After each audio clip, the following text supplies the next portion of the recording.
Everybody got their balance and sound and everything good? Okay, question for Coach White. Nope. Coach, how these practices been down here? You know what? They've been solid. Like they've had good effort. They've been locked in. When you're off for 4 days like they had over for Christmas, you just worry a little bit about rust. But they've been solid in that. Remembering what we've been, what we've had for game plan purposes. But anytime you're in a bowl, you always just sort of you get a little bit nervous. That they. It's been a while since we've tackled live. It's they understand what they have to do in terms of getting the win, but it's also a nice experience to come down to a warm place, and they have bowl events and all of that, and so you want them to enjoy that experience, and so it's that delicate balance, between having fun but also being locked in, and so they've been locked in when it's been football time. I think they've really enjoyed themselves so far, but it's getting to that point where now it's time to be, football 24/7. Just get yourself locked in, get your body right, get your mind right, so they can show up and get ready to play. The nice thing is we've got a lot of guys that have played in bowl games before. They understand sort of how it works. So overall, solid. I mean, so many guys opt out of bowl games. It doesn't seem to be the case this year. How nice is it to go into bowl games with almost a full roster of guys?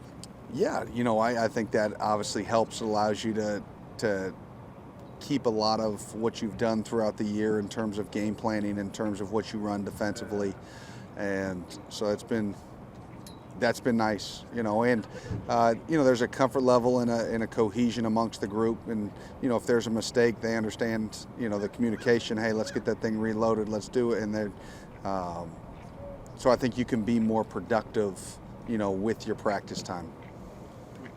Mark played a shift compared to talented running backs. What do you see with them?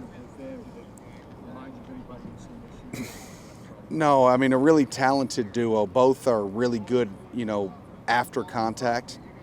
A lot of broken tackles when you watch. Both are very active, in the pass game, so you've got to always know where they are. And then they put them both in there together, and they're both willing blockers for each other. You can tell that, sometimes you get a two-back pairing, which one's the blocker and which one's going to be the runner, and they're both equally willing to block anyone from a DN to a linebacker. They take great pride in it, so you're playing a bunch of football dudes, and that's always the piece that you have a lot of respect for. When you play guys that you can tell are football guys, they're football junkies. Their sacrifice level is at a premium and at a high. Those guys are going to come in ready to rock and roll, in a game like this. And so we've got to be ready. We've got to do a great job of swarm tackling. We got to try to attack the football, and create some short fields and, help the offense a little.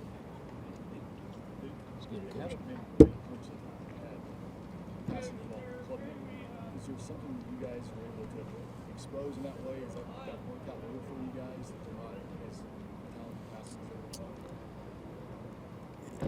Yeah, I think some of that, the narrative there is probably maybe overblown, that they don't pass the ball well. I think they pass the ball more than efficiently, and they do a nice job. They just, maybe the style's a little bit different. It's a little bit more horizontal than it is vertical. They'll take some vertical shots, once they get you sucked down.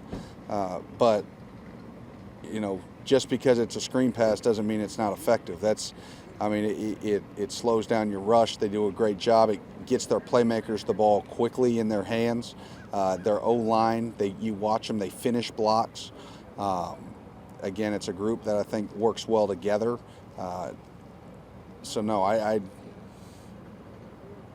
think it's more than effective for what they want to do, and it creates balance within their offense, and it opens up.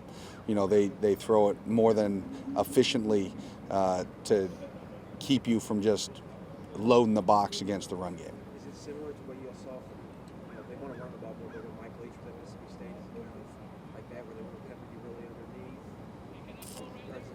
No, I mean, you can tell like there's some influence, like some route concept wise, there's some influence. How they go about formationally, there's influence there, but I think, it is not sort of Mike Leach's offense or, Coach Leach's offense. So, but there are elements in there, and they use them effectively. So they've done a nice job of playing sort of the modern football game. There's going to be pace and tempo to it, so our guys have to, again, get set up. It's not going to be necessarily like Tennessee Lightning, but it's going to be fast. And they're going to have times when they can amp it up to warp speed if they want, but they tend to play at sort of a high volume but, paced offense where they can get themselves into the right play that they want in that moment. Right, it looks like when I've looked, their offensive line is experienced, they're big, they're strong. Is that their key on offense, and do they remind you of anybody you played this year? No, I think I get asked that a lot, and I think they're really unique in their style. There are elements that we have played before, but no style specifically that you say, okay, that is this team that we've played. I think they're a little bit unique in that regard, in how they use personnels and how they formation in terms of what style of run game they are, even how they block the run game. It's not, everybody's a little bit different in terms of how they like to zone scheme, and so even how their O-line blocks the zones are different than, maybe we've seen, versus some of those heavy outside zone teams. So,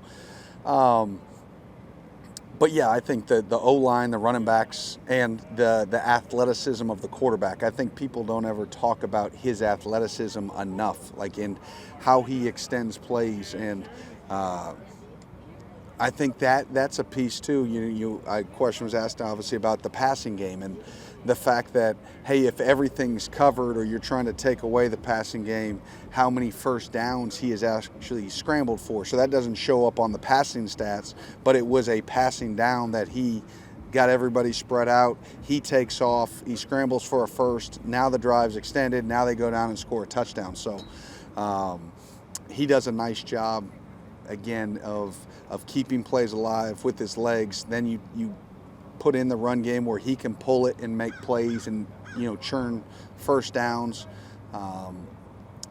which allows those high volume. They're top 10 in rep count. In terms of number of plays, and a lot of that is because they churn out first downs.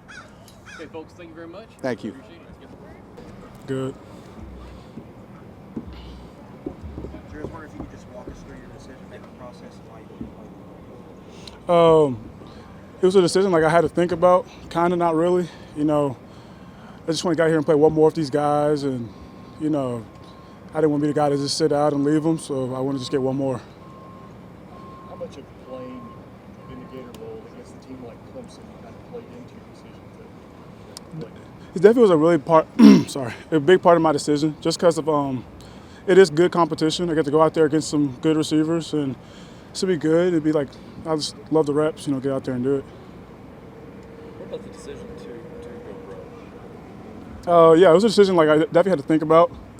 But with the opportunity I have, and I know I have a really good skill set to be able to go do it, it's definitely just going. Now I have the opportunity, so I'll make the best of it. It's kind of been the mood for the defense out here, and I guess the team in general this week as you guys go over this game. Oh, confident. That's like the main word. I mean, we're a band of brothers. Everyone's out here having fun, and we're unified, and we really just want to go win this bowl game. You guys have had success against ACC schools.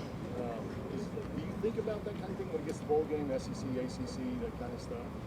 No, all we think about is going out there and getting a win in the long run of it. It doesn't matter who they are, what conference they're in, especially with a team like Clemson where they are a very good team. It's just going out there and doing whatever we can to win. They use some tempo on offense. They run a lot of plays. What challenges does that bring you, and how important, especially in the secondary, is communication? Tempo always is a little stressful, no matter who runs it against who, just because it's how fast the tempo. You got to do a lot of different things. But when you prepare the right way, you get out here and you're doing all the extra stuff to make sure you're ahead of the game, then it's not too much of a stress. You run the ball like they can with two running backs that are really good with Marfa and Shipley. What kind of problems does that present, and what can you guys do for the secondary? Secondary is just bring a big boy pass that day. You know, they got really good backs actually, two good backs, and you know, we have been guys that have not been afraid to tackle or shoot our shots, so it's come with the same mentality we've had all season. Drew, for you, were you extra excited? You're from South Carolina, getting to play Clemson this game? Yeah, I got some buddies on the team. It's going to be fun. Definitely with the school being right down the street from me, so it's definitely one of those games where I wanted to play in before I left.